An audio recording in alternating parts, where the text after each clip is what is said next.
قبول اسلام کے بعد میرے باپ نے جب مجھے پاس بلایا اور کہا کہ دیکھو تم نے تو ہماری برادری کے اندر میری ناک کٹوا کے رکھ دی ہے، میں مرزائیوں کو کیا منہ دکھاؤں گا کہ ایک صحابی رسول کی اولاد نعوذ باللہ وہ مرتد ہو گئی، وہ کافر ہو گئی، تم مرتد ہو گئے،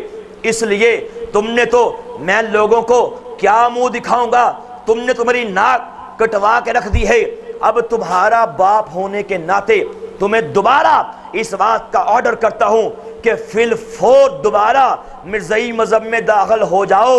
مرزا قادیانی کو اللہ کا نبی مان لو، اللہ کا رسول مان لو، اور سنو اگر تم نے ایسا نہ کیا تمہیں جائیداد سے آگ کر دیا جائے گا، تشدد کے پہاڑ تمہارے اوپر توڑے جائیں گے، ہر طرح کے حربے استعمال کیے جائیں گے، ہماری یہ شرط ہے کہ دوبارہ مرزا کو اللہ کا نبی مان لو۔ استغفر اللہ، جب میں نے اپنے باپ کی یہ بات سنی پھر میں نے کہا کہ ایک بات تو بھی کانوں کے پردے کھول کے سن لے، انشاءاللہ میرا جینا بھی اسلام کے لیے ہوگا، میرا مرنا بھی اسلام کے لیے ہوگا، اور جہاں تک تو تشدد کی بات کرتا ہے، جہاں تک جائیداد سے آگ کرنے کی دھمکی دیتا ہے، جہاں تک جان سے مارنے کی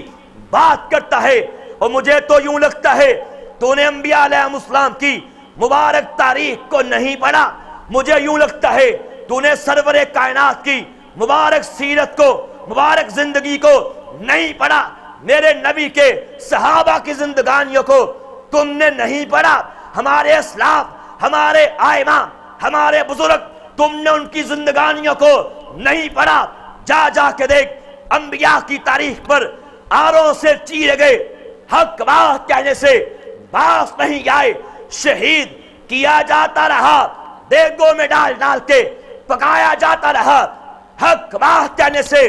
باز نہیں آئے، سرور کائنات کو دیکھ، شہر سے نکالا گیا، پتھر مارے گئے، لہو لہو کیا گیا، زخمی زخمی کیا گیا، مبارک پیٹھ پہ اونٹ کی گندی اوزری لا کے رکھی گئی، حق بات کہنے سے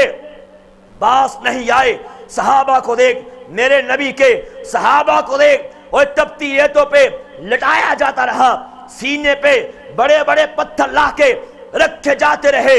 حق بات کہنے سے باز نہیں آئے، اس صحابی عورت کو دیکھ جس کے دونوں ہاتھوں کو،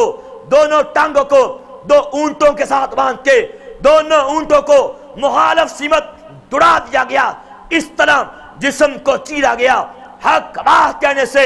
باز نہیں آئے، اس صحابی کو دیکھ جس کے پہلے دونوں ہاتھوں کو کاٹا گیا، دونوں ٹانگوں کو کاٹا گیا، زبان کاٹی گئی، آنکھیں نکالی گئی، کان کاٹے گئے، حق بات کہنے سے باز نہیں آئے، ہمارے آئمہ کو دیکھ لے، امام ابو حنیفہ کو پڑھ لے، اور جیل سے جنازہ نکالا گیا، حق بات کہنے سے باز نہیں آئے، حضرت امام احمد بن حنبل رحمہ اللہ ان کو دیکھ لے، اتنے کوڑے مارے گئے، اتنے کوڑے مارے گئے، تمام جسم کوڑوں کے نشانات سے بھر گیا، حق بات کہنے سے باز نہیں آئے، ہمارے علماء کو سور کی کھالوں میں پرونے کے بعد آگ لگائی جاتی، حق بات کہنے سے باز نہیں آئے، بڑے بڑے تھیلوں میں انسانی گندگی ڈال کے تھیلوں کے منہ کو علماء کے منہ کے ساتھ باندھا جاتا رہا، حق بات کہنے سے باز نہیں آئے، اور درختوں سے قطار در قطار باندھ کے سزائے موت دی جاتی رہی، نظر آتش کیا جاتا رہا، ناخن ادھیڑے جاتے رہے، حق بات کہنے سے باز نہیں آئے، کالا پانی کی جیلوں میں اور مالٹا کی جیلوں میں، عقوبت خانوں میں تڑپا تڑپا کے مارا جاتا رہا، سسکا سسکا کے مارا جاتا رہا، آپ دیکھ جنگ کے بازاروں میں گلے میں پٹے ڈال ڈال کے گھسیٹا جاتا رہا، برف کے بلاکوں پہ ننگا کر کے لٹایا جاتا رہا، حق بات کہنے سے باز نہیں آئے، اور سن لے اگر تو تشدد میں، اگر تو ظلم میں، بے باکی میں، زیادتی میں عزت تک پہنچ جائے گا، میرے وجود کے ٹکڑے ٹکڑے بھی کر دے گا انشاءاللہ۔ مرزے کو کذاب کہنے سے، مرزے کو بے ایمان کہنے سے، کائنات کا سب سے بڑا کافر کہنے سے خدا کی قسم میں پھر بھی باز نہیں آؤں گا۔